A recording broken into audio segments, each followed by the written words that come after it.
علی بھائی counter narrative گامدی صاحب کا جو ہے اس کا 5واں نقطہ یہ ہے کہ شرک، کفر اور ارتداد یقیناً سنگین جرم ہے، لیکن ان کی سزا کوئی انسان کسی دوسرے انسان کو نہیں دے سکتا ہے۔ مطلب کہ جو شریعت کے نفاذ کے متعلق ہم جو مطالبات کرتے ہیں، شرک، کفر اور ارتداد، ہم یہ کہتے ہیں کہ مرتد جو ہو گیا ہے، جس نے اسلام کو چھوڑ کے دوسرا مذہب اختیار کر لیا، اس کی گردن مار دو، ٹھیک ہے۔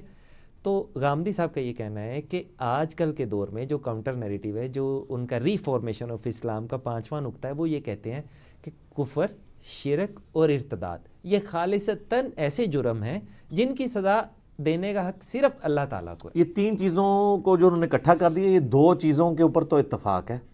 کفر اور شرک کے اوپر تو کوئی بھی سزا نہیں دے رہا کسی کو، ٹھیک ہے، ٹھیک ہے، یعنی مسلمان کو سزا تو نہیں کسی کو دے رہے ہیں کہ ہمارے ساتھ ہندو عیسائی نہیں رہ رہے ہیں، جی رہ پھر رہے کلمہ کو مشرک بھی رہ رہے ہیں، ہم کسی کو سزا نہیں رہے۔ ارتداد کا جہاں تک معاملہ ہے نا، اسلامی حکومت جب اسٹیبلش ہوگی، وہاں پہ ریٹ آف دی گورنمنٹ کو جو چیلنج کرے گا، تو ارتداد والی تو احادیث ہیں بخاری مسلم میں کہ قتل والا اس کے اوپر فتویٰ ہوگا، لیکن میرے پچھلے دنوں ایک کلپ ہوا ہے ریکارڈ، اگر ارتداد والا واپس آ جائے تو اس کی توبہ بھی قبول ہے، یا پھر وہ ملک چھوڑ کے کہیں اور چلا جائے، اس کے پیچھے کوئی گوریلا نہیں فوج بھیجی جائے گی۔ کتنے عرصے میں واپس آ جائے علی بھائی؟ امام ابو حنیفہ کا ایک قول نقل کیا جاتا ہے کہ 3 دن تک اس کو باندھ کے رکھا جائے اور اس سے پوچھا جائے، ٹھیک ہے۔ میں یہ عرض کر رہا ہوں کہ غامدی صاحب کا کہنا ہے کہ اس میں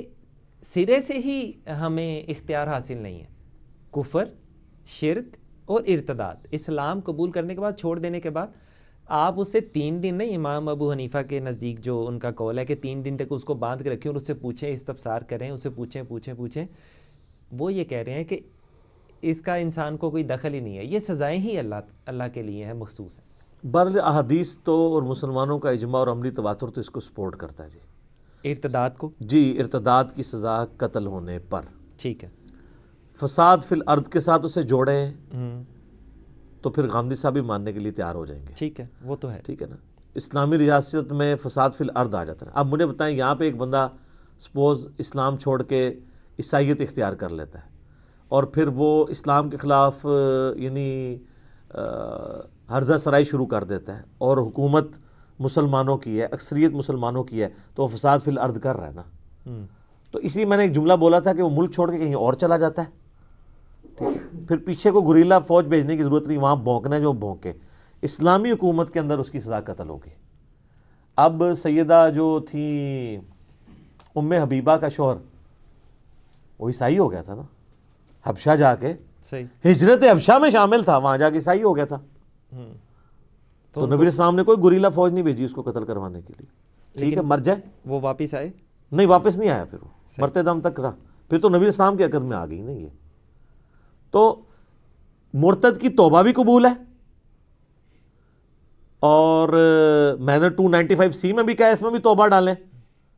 یہ تو اس میں بھی ماننے کے لیے تیار نہیں ہے، توبہ قبول ہے۔ اسلامی حکومت، خیر یہ تو سخت لفظ ہو جائے گا، مسلمان حکومت کے اندر کسی کو یہ حق حاصل نہیں کہ اسلام چھوڑ کے تو اسلام کے خلاف سازشیں کرنا شروع کر دے، اور یعنی کلیئر کٹ وہ پیغمبر اسلام کے بارے میں، قرآن کے بارے میں بکواسات کرے، تو اس سے تو فساد فی الارض ہوگا۔ اب مجھے بتائیں، اس کی بجائے قتل و غارت اور لڑائی شروع ہو جائے، اس کی بجائے ایک بندہ پھڑکا دیا جائے اور سکون ہو جائے، وہ بہتر نہیں ہوگا؟ جی، ٹھیک ہے، لیکن اس کا یہ مطلب نہیں کہ غامدی صاحب کو پھڑکا دیا جائے، فساد فی الارض، ہاں، کہ غامدی صاحب فساد فی الارض کر رہے ہیں۔ غامدی صاحب کو ابھی تک مرتد کسی نے نہیں کہا، ویسے یہاں پہ گالی ہوتی ہے کسی کو مرتد کہہ دینا، لیکن وہ منکرین حدیث وہ یہ کہہ دے، کافر نہیں کو کہہ رہا ہوتا۔ تو میرا خیال ہے غامدی صاحب کو کوئی فکر نہیں ہے اس معاملے میں، صحیح۔